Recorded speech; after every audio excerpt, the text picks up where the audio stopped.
We're here today with John duBois, designer of Avignon, A Clash of Popes, and its many expansions. Welcome to Design Diary, the podcast where you get to look inside my board game design notebook as well as what's going on inside my head. We look at a new word each day from the sense of mechanics, tone, theme, or inspiration for a full game. Today's word is Elucidate. To make lucid, especially by explanation or analysis, to give a clarifying explanation. So, John, can you elucidate on this? So I heard of Elucidate and immediately thought party game. Whether it's a Dixit style or a Balderdash style game, or even something like you'd see in a Jackbox where you'd have some sort of term or phrase or a made-up idiom where then people had to then elucidate by clarifying what it is. And so, or with the real idiom, you have to say the bee's knees means that it's really good. If in a game about elucidating, you'd have to say, what does the pen to paper mean? What does putting pen to paper mean? And everybody has to think of their idea of what that idiom would mean, and either score the best one or play it until you're bored, or however it is you usually play party games. I like to play them till we're bored, essentially. Just forget about scoring and just run with it.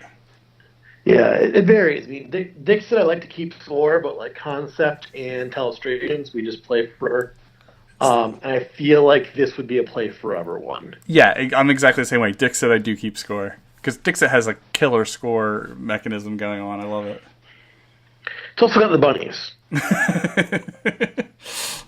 Exactly. Have you played, just to bring up something like this I was talking about on today's podcast, was Bring Your Own Book. Have you seen that?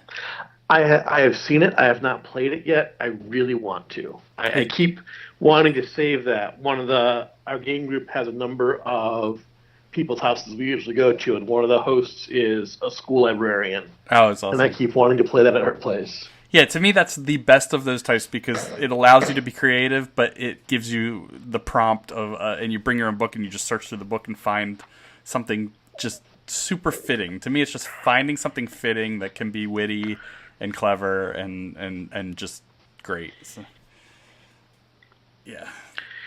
Yeah, so that's so that's the first thing with Elucidate. The second one is, I can see that as a almost and this might be me being a speech therapist coming out, like a task where you get something that's not very clear and you have to make it clear. And so whether that's a blurry drawing that you then have to draw and make a better explanation for, or a obtuse sentence or paragraph that isn't written very well, and you have to clarify it in some way. But that's much higher work for payoff.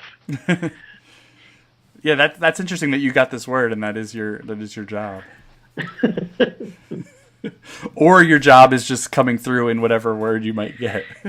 Right. So tell us about your job, because I know about your job, but tell other people. Okay, so I'm a speech therapist, and mostly in schools. And so what my job is to help kids more good. And pretty much it's helping kids expand their vocabulary and their ability to express themselves, or their ability to understand the language to them. And so I in particular bring a lot of games into the mix. I play a lot of Apple's apps with my kids. I still get my storyteller cards out at least once a day. Well, that's two things I was going to ask. I was going to say, one, do you bring games? And two, you made a storyteller cards game with me years ago that basically was based on this. Yeah, and I don't actually use my storyteller cards game. I kind of use the cards themselves as prompts more than anything else. But the one game I am bringing in next week, which is going to be very interesting to see, is I have some high school kids who have a lot of social language, like anticipate how somebody else is feeling kind of goals. And I've been at a loss as to how to help these kids because they're just very resistant to anything that makes them look different. Yeah. Well, I saw one of the kids carrying around a D&D monster manual, and it occurred to me that I could probably get them playing Legacy of Dragonholt. Are you familiar with that? I'm not. No. Tell me about it. Okay, so it's a relatively new game from FFG. And I've seen it. I saw the cover of it. It's like epic, but I don't know anything about it. Yeah, it's a mixture of, I would say, a D&D and a choose-your-own-adventure book. Wow. And so it's very, like, you have your character sheet with your skills, but there's no randomizer. Everything is choice-driven. And no DM, I assume? There's no DM built in. I'm going to act as a DM for the kids. Yeah. But it is a DM-less system. There's 6. You have up to 6 players, 1 to 6. And if you're playing with more than one player or more than one character, you get a little choice token. And once you have made a choice in the game, you flip your token over, and you can't choose anything again until every player has made a choice. So it's got its own kind of anti-quarterbacking system there. That's neat, yeah. But what it does is you go into the dungeon, and so you're in the dungeon, and you choose which direction to go, and you come across a part of the dungeons caved in with rocks. If you have athletics, you can try to move the rocks and go to this page, or you can try to walk around the rocks in the passage. If you have acrobatics and squeeze through. If you have an alchemist's kit, you can try to melt the rocks away, or you can just turn around. Okay. And depending on what you choose, you go and there's consequences and you have hit points. But there's absolutely no random factor in it. There's no dice or card system or anything like that. Now, are those choices given to you, or are you coming up with them on your own based on your attributes? Yeah, the choices are given to you, but like obviously if you don't have the athletic skill, you can't choose the athletics option. Got it. And so as you go through the game, there is a little card deck of items that you can pick up items that you can use throughout the game. But there's also a tracking sheet that is just this grid of story items, like all alphanumeric. So A1, B2, C3. And as you get certain things, like if you meet a certain character and interact with them positively, you can mark off story item X3. And sometimes those will play into later in the game. And so there are certain NPCs that, depending on your actions, could die.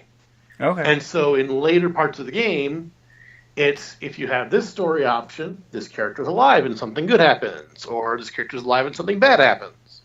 And so it's a really neat kind of consequence-driven game with a role-playing system that's a lot simpler and more accessible. And I'm wondering if I can use that system to help these kids elucidate how they're feeling about things or how their characters might feel about things. Yeah, that's neat. When are you doing this again? Next week I'm hoping to. You'll have to let me know so I can update everybody here, because I'm curious, and I'm also curious how the game goes, because I was interested in that when I saw it, and just the sound of it seems like it's up my alley, because I can't commit to a full role playing game. I just can't do it. So something like that might help. I've played through the solo campaign already. Oh, nice. And so and it was fun. It's it's about half hour to an hour per session, and it's 6 to 8 sessions. And so it's something that you can easily knock out after the kids go to bed or something like that. Very cool. And so, so I'm a fan of the system. I'm just curious to see how it interacts with these kids. Yeah, definitely keep me posted. I'm curious.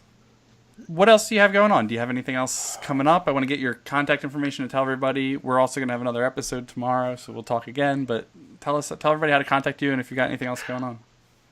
You can get a hold of me on Twitter at John duBois. I don't really have anything much in the pipeline, so I'm just going to tell everybody to go by Avignon. Well, you did it, so now I don't have to. There we go. But no, I don't really have anything in the pipe right now because I've got a 1-year-old, and so it's been about a year since I've been able to work on games much. My kids are 7, 7, 10, and I'm back working on games now. So it'll come. Yeah. All right, cool. Well, this was fun, and we'll do it again. So thanks for joining us. Yeah, no problem. Thanks for having me.